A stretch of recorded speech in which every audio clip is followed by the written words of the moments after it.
Please join me in welcoming Deborah Dawn.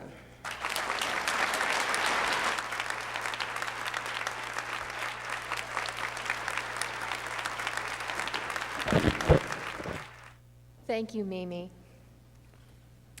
I was really deeply moved when Maura Grogan invited me to introduce her today. I've known Maura in many capacities. She's been my boss, my mentor, and most importantly, my close friend and one of my biggest supporters. I had heard about Maura over the years, but it wasn't until 2007 when she came to work at the university and became my boss. It turned out that she was also chair of the Women's Foundation board at the time. And I had been involved, as you heard, in the early years of the foundation, but had taken a break. But Maura, being Maura, she reeled me back into the work of this important organization, and it continues to be near and dear to both of us.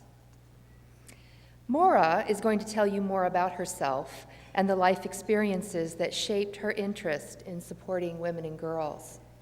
What I want to tell you about is why she's important to me. Maura's husband, Steve Cornell, likes to say she is an organizational therapist, bringing her considerable expertise and thoughtfulness to organizations like the Women's Foundation that wants to improve lives through stronger, better funded, and more effective institutions. Maura obviously gets the organizational big picture, but she also really understands how important people are, her staff, donors, board members, and other volunteers.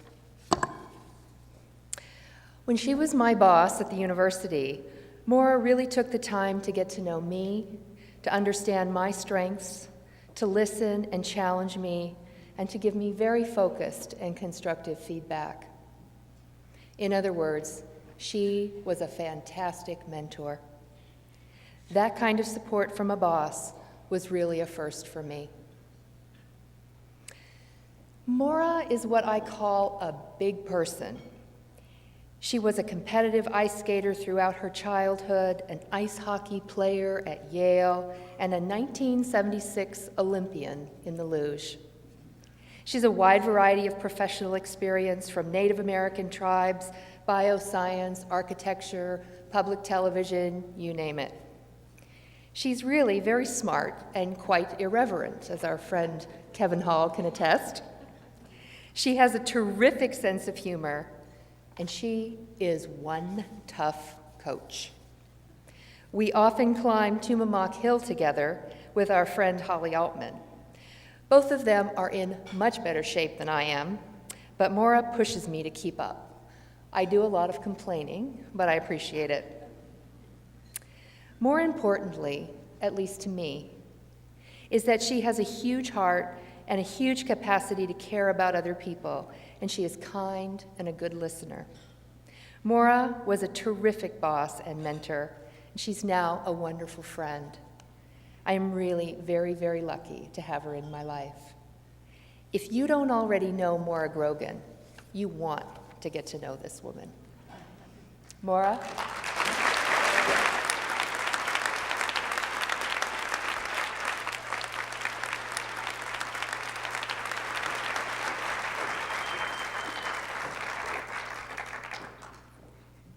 Thank you, Deborah, for that lovely introduction. And I'm vain, so I'm taking these off. We're still planning on hiking Tumamock on Sunday, right?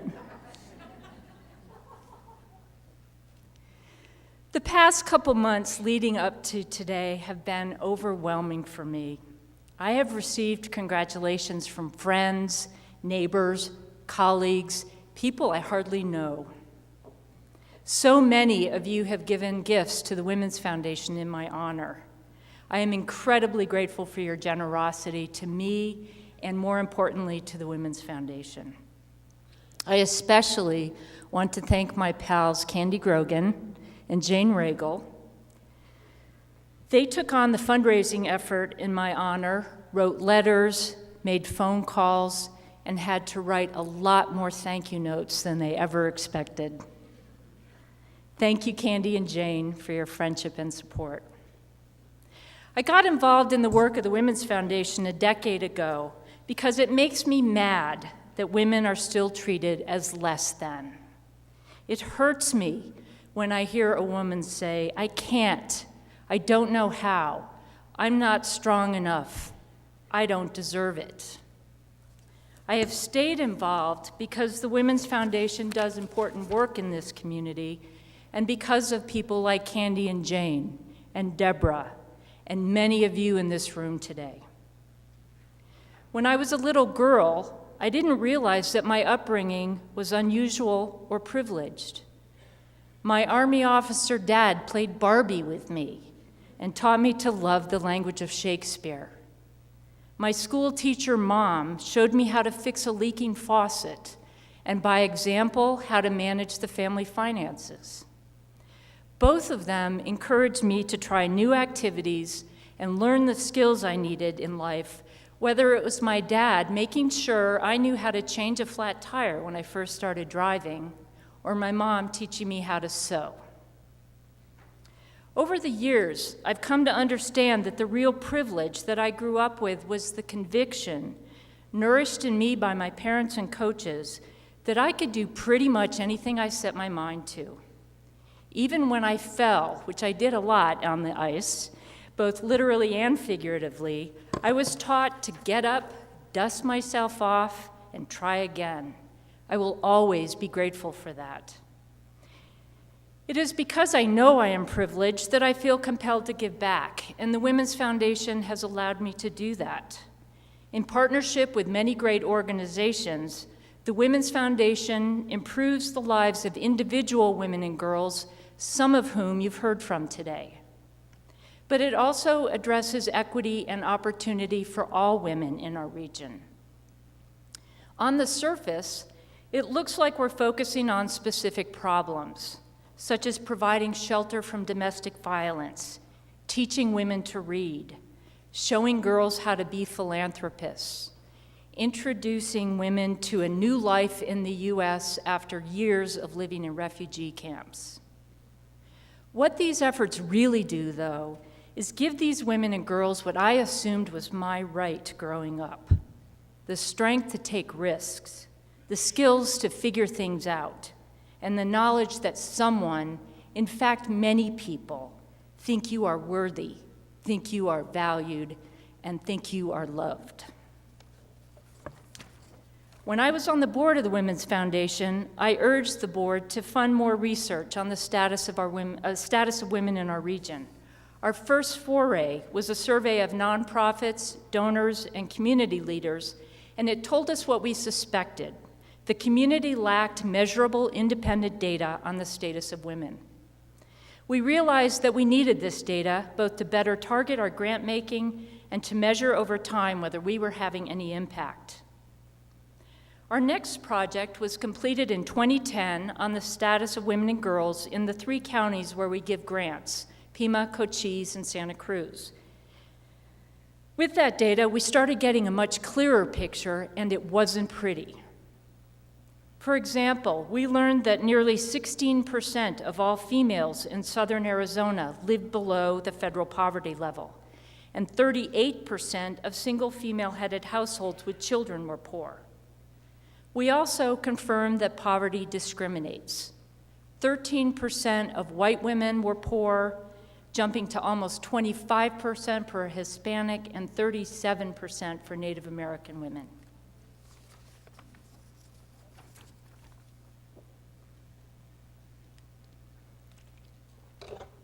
Most recently, the Women's Foundation published the 2012 research study called the Self-Sufficiency Standard for Arizona, which goes beyond the simplistic federal poverty level and asks instead how much a family really needs to earn to make ends meet without public or private assistance. Here in Pima County, a single mom with 1 preschooler and 1 school-aged child must earn more than $22 an hour to be considered self-sufficient in a county where the median wage for women is $11.50 an hour. We all know that women earn less than men, even when doing the same jobs. Recently, Arizona made the news, on a positive vein for once. that we do better than the national average in the wage gap, though women still run well behind. However, another study looking at results by congressional districts showed that District 8, which includes about half of Tucson, posted the largest wage gap in the state, with working men out-earning women by almost $12,500 annually. You can poke all kinds of holes in the wage gap arguments if you want to. You can say that women take time off from their careers to raise children or care for aging parents. You can say that women don't negotiate as well as men.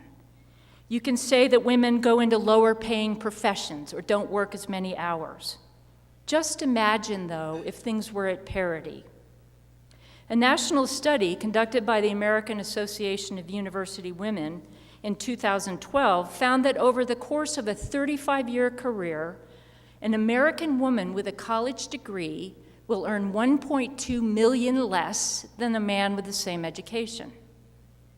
They concluded that closing the pay gap by raising women's wages would have a stimulus effect that would grow the U.S. economy by at least 3%. In contrast, the $800 billion stimulus package passed in 2009 grew GDP by less than half of that. Let's bring that back to a local level. Nearly 48% of the employed civilian population in Pima County is female. If those working women had the same median wage as men, we would have an additional $2.1 billion in annual gross wages to bolster our economy. I know that earnings aren't the only measure of a good life. In fact, far from it.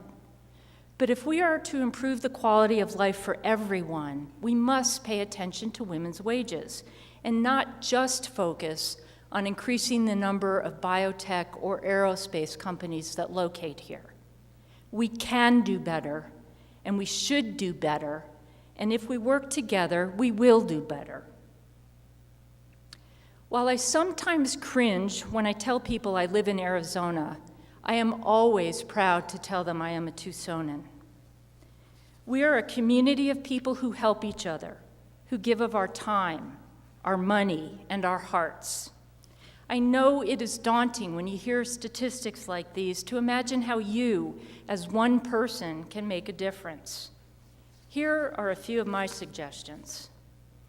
Nurture the strength in your daughters and granddaughters. Make sure they know how to stand up for what they believe in and how to negotiate for it too. Show them how to fix a leaking faucet. At work, mentor other women. Take them with you to your next business meeting, and then explain why you said what you did when so-and-so said such and such. Promote them. Pay them the same as you do men. Most of all, keep being generous towards women's issues, stay vigilant about inequity, and keep telling the women around you that they are worthy, they are valued, and they are loved. Thank you.